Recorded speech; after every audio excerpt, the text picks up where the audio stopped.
ahora a la tercera presentación sobre depósitos coluviales.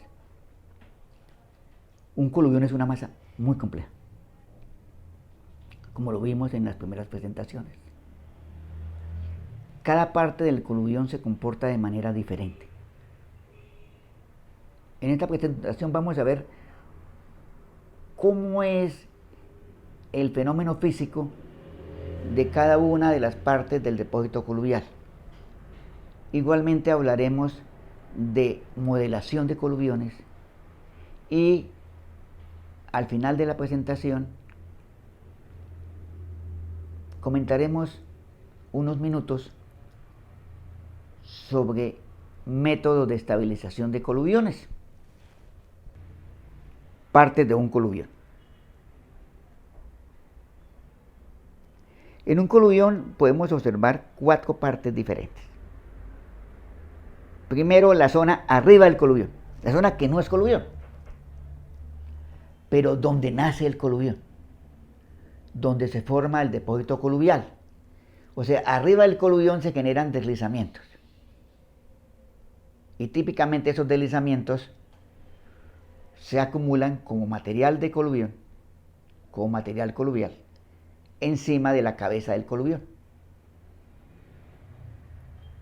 ¿Cómo se comporta esta parte superior arriba del coluvión? Es muy importante.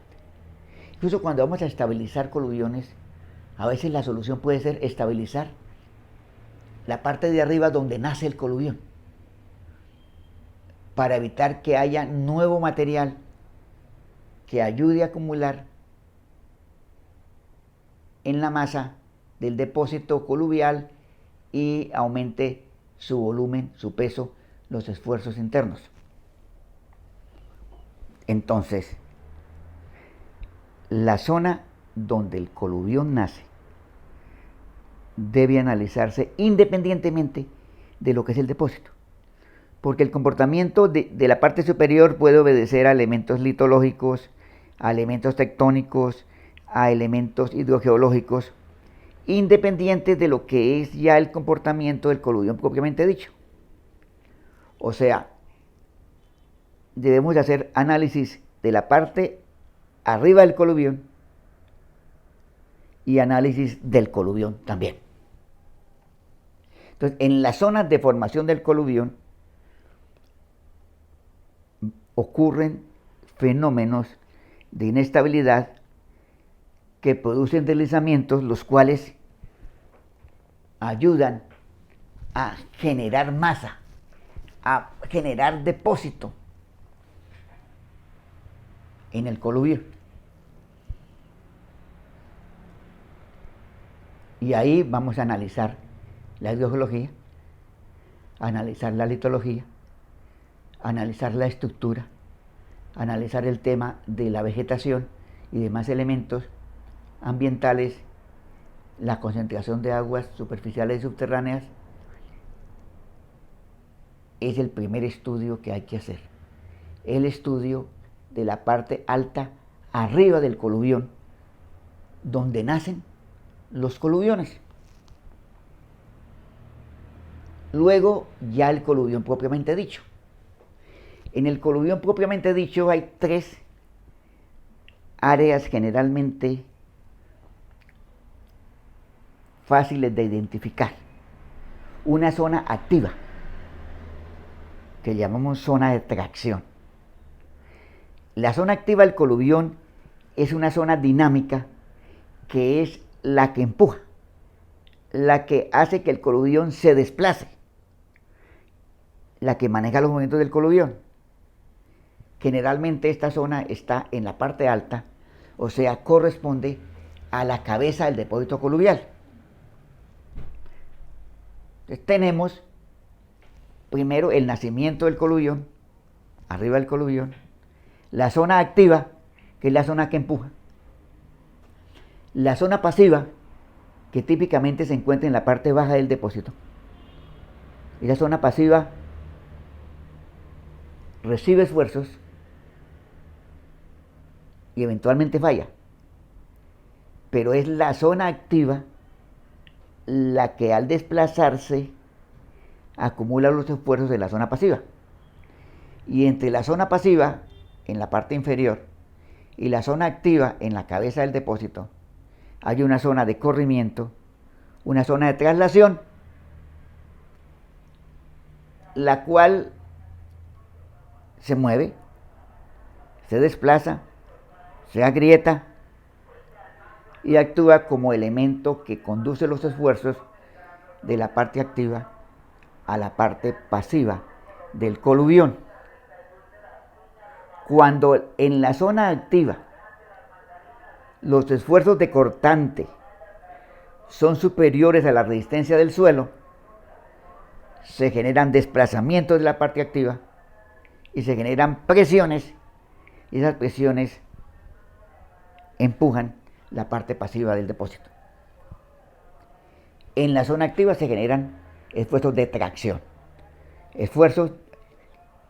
tracción y de cortante.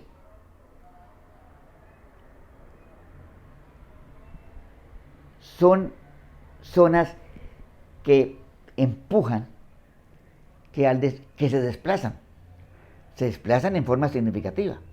En el momento de los movimientos, generalmente la zona activa se mueve en un caso específico a mayor velocidad que la zona pasiva. La zona activa puede estar moviendo a 2-3 milímetros por mes y la zona pasiva a medio milímetro por mes. La zona activa se mueve con mayor velocidad. Se generan esfuerzos de cortante, se generan esfuerzos de tracción. O sea, en la zona activa predominan los esfuerzos de distensión y a medida que se va deformando, el módulo se disminuye. O sea, el módulo de elasticidad, el módulo de deformación de los materiales disminuye con los desplazamientos. En la parte pasiva ocurre lo contrario. Entonces, debemos analizar la parte activa, la zona de tracción, donde hay mucho agrietamiento y donde tiende a concentrarse buena parte de la infiltración de agua superficial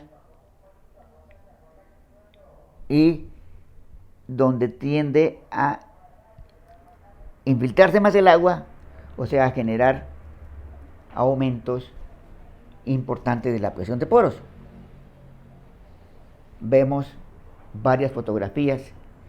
Estas son en un coluvión que llaman el coluvión de Llana Caliente, en el municipio de San Vicente de Chucurí, en Santander, en Colombia. Vemos, miren la formación de escarpes en la zona activa, desplazamientos del depósito coluvial en la zona activa, en la zona alta, en la zona que está empujando el coluvión. Otras fotografías, la formación de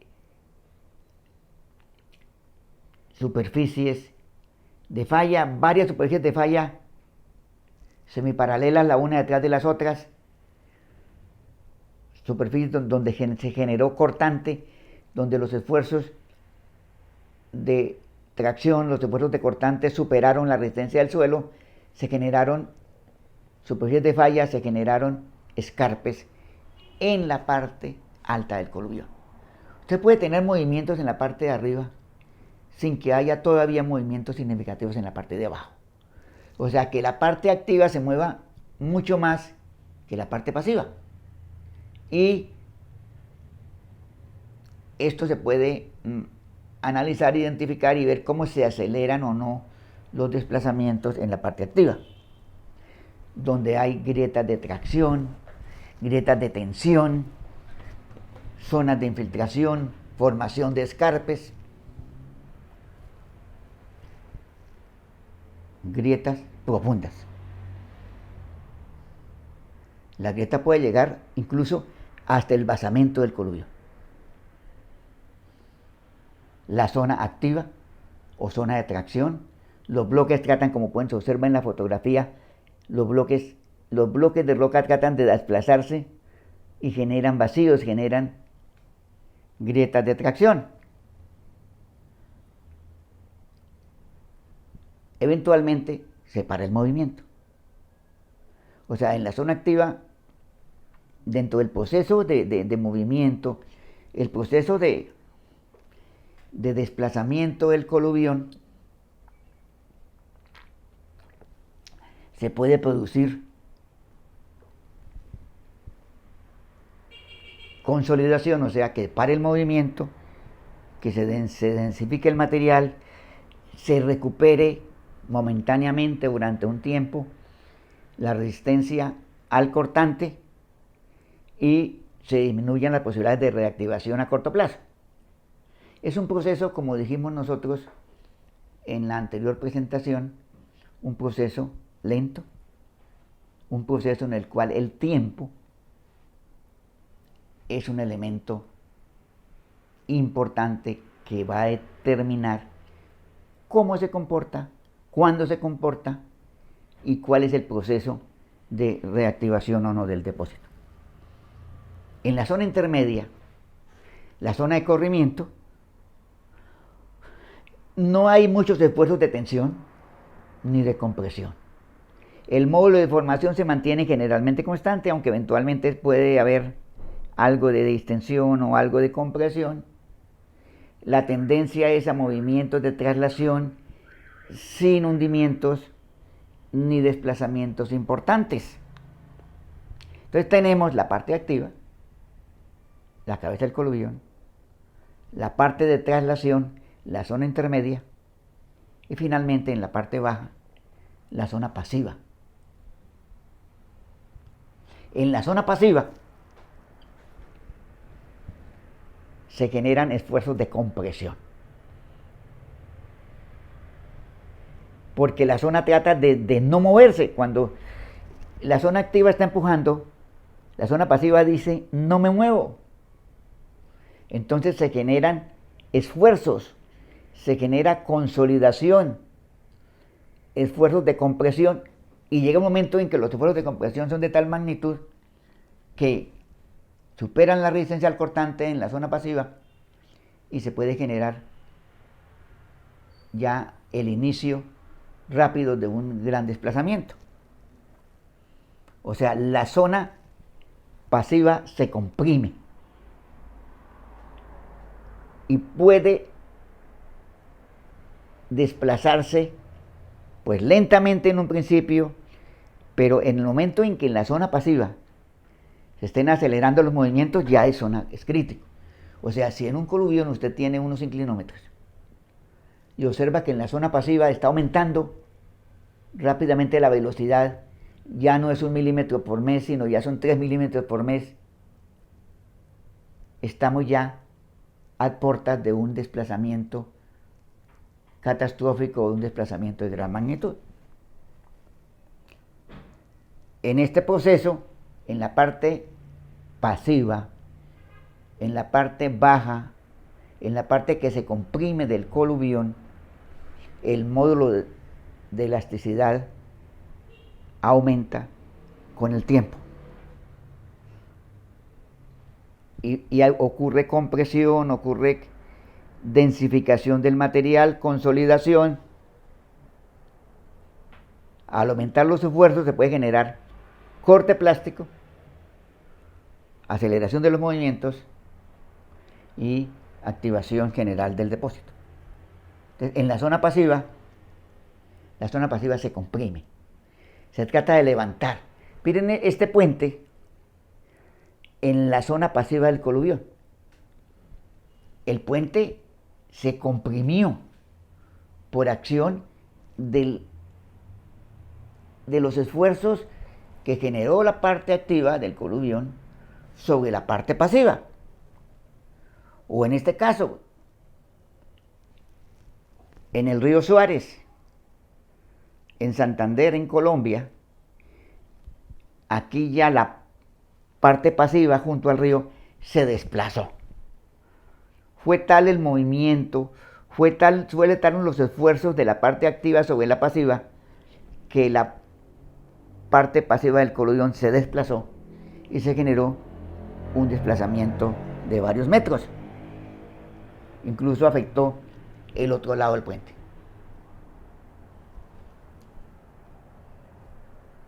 Entonces la zona pasiva recibe los esfuerzos de la zona activa. El proceso es lento con el tiempo,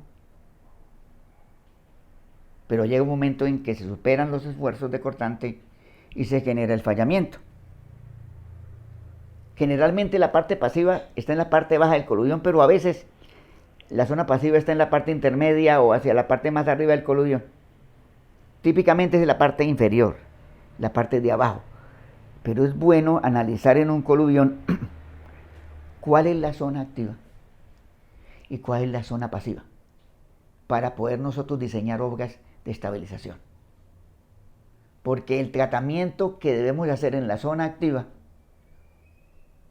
es diferente al tratamiento que debemos hacer en la zona pasiva, debido a que las fuerzas actuantes, debido a que los esfuerzos, debido a que el proceso es diferente. Igualmente, pues también hablamos de la zona donde nace el coludión, donde se forma el coludión arriba de la cabeza del depósito. En la zona pasiva se presenta compresión, levantamiento del depósito. Vemos fotografías de la superficie del terreno en un depósito coluvial en la zona pasiva del depósito. Cómo se genera compresión, se genera levantamiento de los materiales en la zona pasiva, o sea, la zona de compresión, que es un comportamiento totalmente diferente. Recuerdan que en la zona activa se generan grietas y se generan escarpes. No, en la zona pasiva no se generan esos escarpes. En la zona pasiva se generan abultamientos, se generan deformaciones relacionadas con procesos de consolidación relacionados con la compresión. Ahora, la infiltración y la presión de poros. En las zonas de atracción se generan muchas grietas. Esto facilita la infiltración. Y en la zona de compresión se generan presiones de poro en exceso. O sea, el comportamiento en la zona de compresión puede ser un comportamiento no drenado, con un material sobreconsolidado, con unos sistemas de presiones muy altas, condiciones no drenadas. Y viene la modelación. Un coluvión matriz soportado, profundo, de gran magnitud, se mueve por deformación plástica. O sea, como ya vimos, donde todo el comportamiento del depósito coluvial se generan deformaciones de tipo plástico.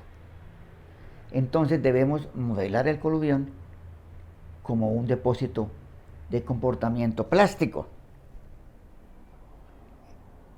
en el cual hay una serie de deformaciones: deformación de la superficie del talud, deformación del deslizamiento sobre la superficie de falla, deformación por compresión de la masa, la deformación plástica y la reptación viscosa, la reptación o de la superficie de los materiales del coluvión. O sea, hay una cantidad de deformaciones de la superficie de falla, deformaciones relacionadas con la compresión, deformaciones con la reptación, deformaciones relacionadas con la propia viscosidad de los materiales. Y la deformación total es la suma de todas esas deformaciones que se producen de una manera relativamente compleja, muy difícil de analizar matemáticamente. O sea, yo no conozco que un coluvión de gran magnitud haya podido ser modelado con procesos matemáticos. Calcular el factor de seguridad por método de equilibrio no es representativo. O sea, superficie de falla, curva, suponer el ángulo de fricción, suponer la cohesión. En coluviones el modelo no es confiable. O sea, el modelo de equilibrio límite con el cual nosotros modelamos la mayoría de los taludes en geotecnia no es representativo para el caso de coluviones. Para el caso de coluviones deben utilizarse modelos que reflejen el comportamiento elasto, plástico, viscoso. Elasto, plástico, viscoso.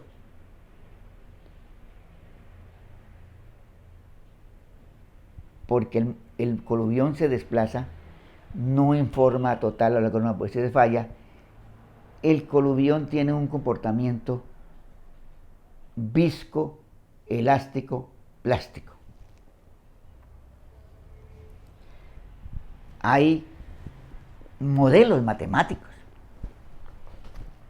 modelos de comportamiento. Está la ley de Bingham, donde la viscosidad del suelo es el factor determinante para analizar las deformaciones. O sea, usted podría elaborar un modelo de Bingham, o sea, que es un modelo viscoso, con movimientos extremadamente lentos. ¿Sí? Hay un ángulo de fricción de todas formas, pero esa viscosidad dinámica del material es un factor extraordinariamente importante. O sea,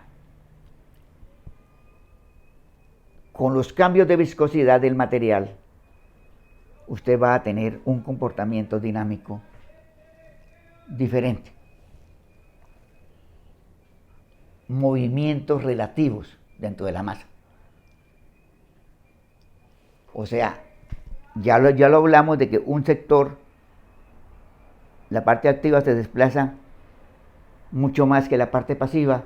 La parte pasiva se generan esfuerzos de compresión, cambios de esfuerzos, cambios de las condiciones de consolidación, de los módulos de deformación. O sea, hay un proceso de compresión interna en la cual la masa de coluvión va cambiando en sus propiedades con el tiempo. Y en un momento dado se genera una situación en la cual la resistencia al cortante es superada por los esfuerzos inducidos por los desplazamientos viscoelástico-plásticos y se genera un deslizamiento, un movimiento del coluvión. Cuando la resistencia al cortante es superada por los esfuerzos dentro de la masa del coluvión, en la zona pasiva se forma una zona de corte plástico dentro de la masa. O sea, es muy importante analizar la formación de superficies de corte plástico en la zona pasiva, en la zona baja del depósito,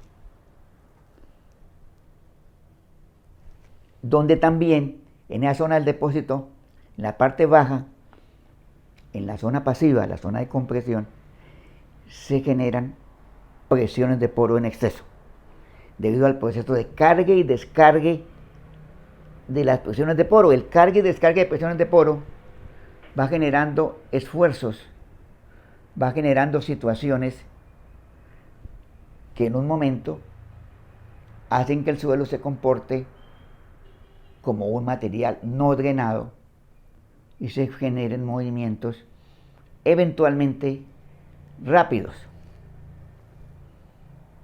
Formación de superficies de falla. A medida que los cambios de esfuerzos en el coluvión se forman, a medida que van cambiando los esfuerzos en el coluvión, se van formando zonas discontinuas de deslizamiento plástico. Incluso se pueden generar no solamente una, sino varias zonas de deformación plástica en la zona pasiva del depósito. Por la compresión, como fruto de la compresión, se generan varias superficies de flujo plástico en las cuales se supere el esfuerzo de cortante, o sea, en los cuales el esfuerzo de cortante supera la resistencia, o sea, en el caso en el cual los esfuerzos son de tal magnitud que el suelo ya no lo resiste más, se generan estas superficies de flujo plástico y se generan desplazamientos significativos del depósito coluvial. Inicialmente, la falla puede presentarse solamente en una zona aislada, pero cuando los esfuerzos empiezan a superarse, ya no se encuentra la masa en equilibrio, se forma la zona plástica de corte muy clara, o sea, se forma una superficie de falla definitiva, que es la que determinamos nosotros teniendo en cuenta para analizar la amenaza y el análisis del riesgo. O sea, que la parte inferior, la parte pasiva, es la parte que recibe los esfuerzos y la parte donde al generarse una rotura se puede generar el movimiento repentino del coluvión. Y viene el tema, modelamos matemáticamente.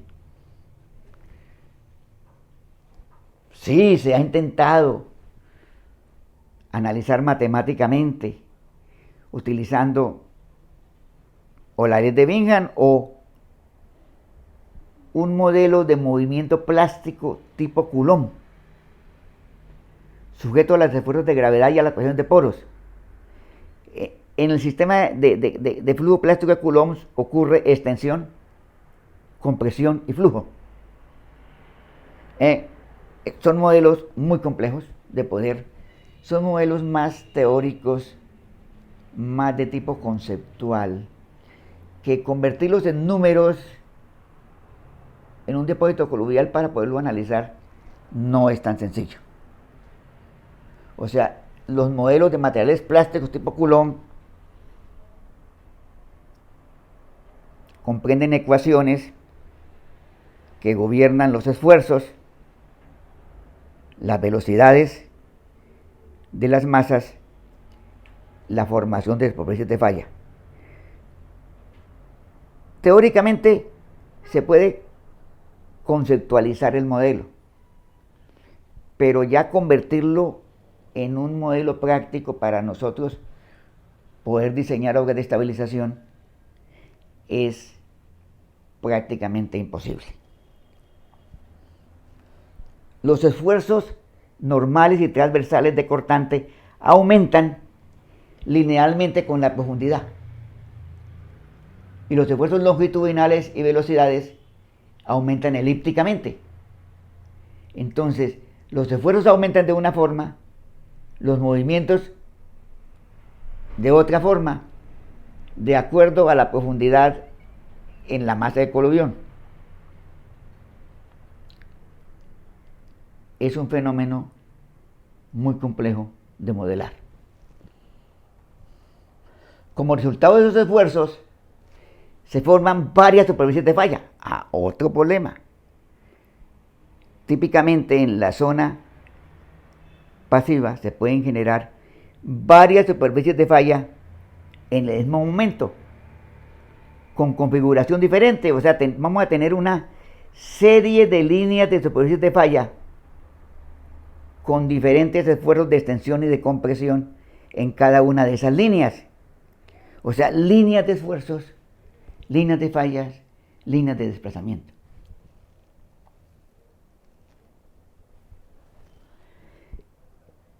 Esas líneas de superficies de falla, en que se forman varias superficies de falla, se observan en coluviones reales. Lo observamos en los coluviones de Llana Caliente, en los coluviones de La Leona. A medida que ocurren los cambios de esfuerzos dentro del coluvión, se forman simultáneamente varias superficies de desplazamiento plástico. Desplazamiento elasto, plástico, viscoso.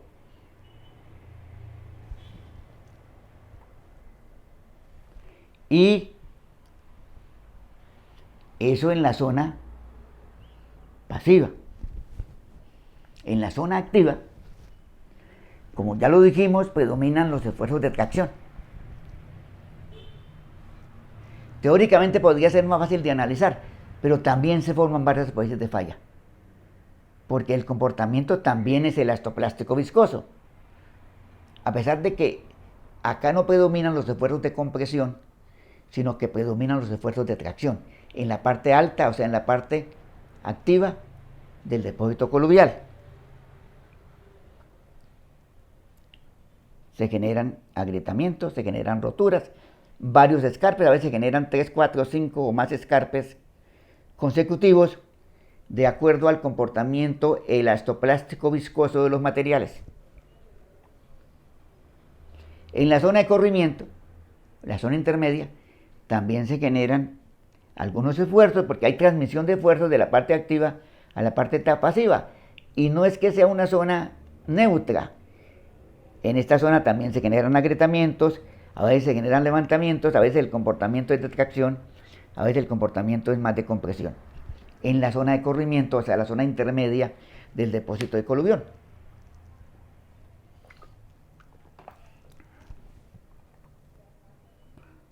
En la zona activa, tracción. En la zona activa, compresión. En la zona intermedia, algo de tracción, algo de compresión. En la zona de traslación, a veces hay abultamientos, a veces hay agrietamientos. Aquí, por ejemplo, vemos una zona de traslación en el coluvión de La Leona, en Santander. En la zona de compresión hay levantamientos.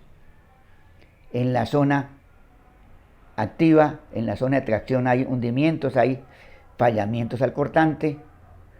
Y en la zona de traslación hay de ambos elementos. Zona de compresión, un levantamiento de varios metros. Al comprimirse la masa se levantó. Y se generaron superficies de cortante, superficies que obedecen al comportamiento elastoplástico viscoso del material. Miren, en este caso, en la parte pasiva del coluvión, cómo se produjo la rotura del holoducto.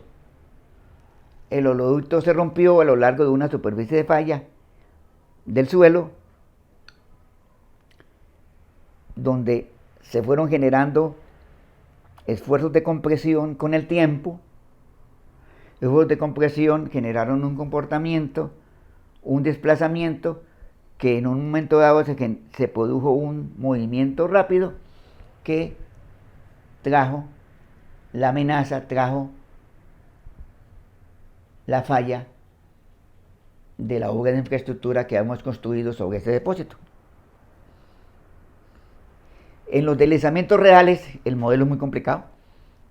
Las variaciones geológicas, las variaciones hidrogeológicas, la paleotopografía, la anisotropía de la permeabilidad, la heterogeneidad de los materiales, hace que modelar coluviones sea algo bastante complejo. Entonces, en los coluviones tenemos que realizar análisis, pero análisis más conceptuales, análisis de la información, la recolección de la información de paleotopografía, la información de los desplazamientos, las propiedades de los materiales, el tema de la viscosidad, el tema de la compresibilidad de los materiales, la misma resistencia al cortante.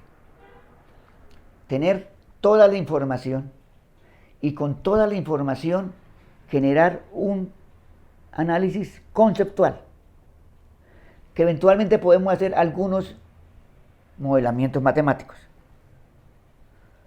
Pueden existir en el coluvión varias zonas de tracción, varias zonas de compresión, a veces independientes. Dentro de la misma masa, dentro de la misma gran coluvión, tener 2, 3, 4 zonas de compresión diferentes que se comportan diferentes con el tiempo.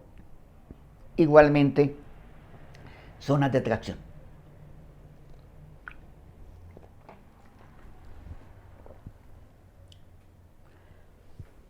¿Qué pasa con el ángulo de inclinación del talud, especialmente el ángulo de inclinación del basamento? Al aumentar el ángulo de inclinación del talud, los esfuerzos ortogonales sobre la superficie de falla disminuyen y el modelo de flujo ya no se cumple. O sea, llega un momento en que la pendiente del basamento es tan grande que ya no ocurre la formación de la zona de tracción, la zona de compresión, sino que se comporta como un modelo algo plástico tipo Coulomb. Entonces puede llegar el momento en que el coluvión tenga una pendiente tan fuerte que usted pueda eventualmente confiar en los resultados de un análisis por equilibrio límite, por límite de equilibrio. Dice Wang que en los deslizamientos de coluviones de gran magnitud, con límites geológicos complejos, variaciones significativas de las curvas de desplazamiento-tiempo, las predicciones basadas en modelos matemáticos comúnmente no son correctas. O sea, tenemos que, a menos que tengamos un caso de un coluvión de alta pendiente o de un coluvión clasto soportado, pues los coluviones clastos soportados se pueden analizar utilizando modelos de equilibrio límite. Los matriz soportados, profundos, saturados, son los más complejos de analizar por su comportamiento viscoso elastoplástico. Y para ello, en el análisis, eventualmente podemos utilizar modelos numéricos, modelos de elementos finitos, incluso cambiando las propiedades de los materiales con el tiempo. Los modelos numéricos son una herramienta para poder darle forma al análisis conceptual. No son herramientas demasiado útiles para diseño, pero dentro del marco conceptual de los coluviones, los modelos numéricos representan una herramienta importante. Entonces, esos modelos numéricos tienen mucha utilidad para conceptualizar el comportamiento de los depósitos coluviales. Y finalmente, para terminar el tema de coluviones, hablemos unos minutos de estabilización. Estabilizar un coluvión de gran magnitud puede que no sea posible, pero modificar su comportamiento es viable en muchos casos. Es posible que podamos estabilizar dentro de un manejo. Estabilizar no es suspender 100% los desplazamientos, pero estabilizar puede ser que hagamos que el depósito coluvial se comporte de tal forma que podamos convivir con el coluvión, convivir con el depósito. Para ello debemos definir muy bien la paleotopografía, la hidrogeología,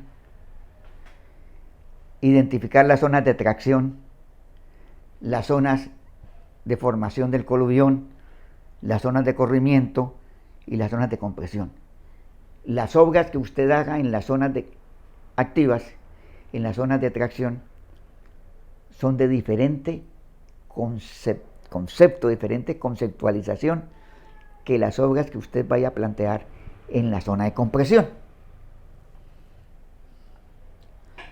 Por ejemplo, en la zona de compresión no es conveniente comprimir. O sea, si usted en la zona baja del coluvión, en la zona de compresión, construye un sistema de anclas activas para comprimir la masa, usted puede estar generando un proceso inverso, que es generar presiones de tal magnitud que con la obra que usted haga, con la pantalla anclada que usted hace en la parte baja del coluvión, puede producir el movimiento del coluvión repentinamente. O sea, en la parte de compresión no es conveniente comprimir. O sea, colocar esfuerzos de compresión en la parte baja del coluvión puede no ser eficiente, como ocurrió efectivamente en el viaducto Caracas-La Guaira en Venezuela, donde esos anclajes que se colocaron en la parte baja del coluvión ayudaron a acelerar el movimiento del mismo. Puede ser eficiente en la zona pasiva construir zanjas para disminuir la compresión. O sea, hacer zanjas en la zona pasiva del depósito para que se disminuyan los esfuerzos de compresión, lo que llaman excavaciones de alivio, excavaciones para alivio de esfuerzos. Este procedimiento de alivio de esfuerzos lo hemos utilizado mucho tanto para estabilizar la masa del coluvión como el ducto propiamente dicho de un holoducto o gasoducto. Hacer zanjas para aliviar las presiones puede ser un método eficiente en la zona pasiva, no en la zona activa. Al excavar zanjas para alivio de presiones,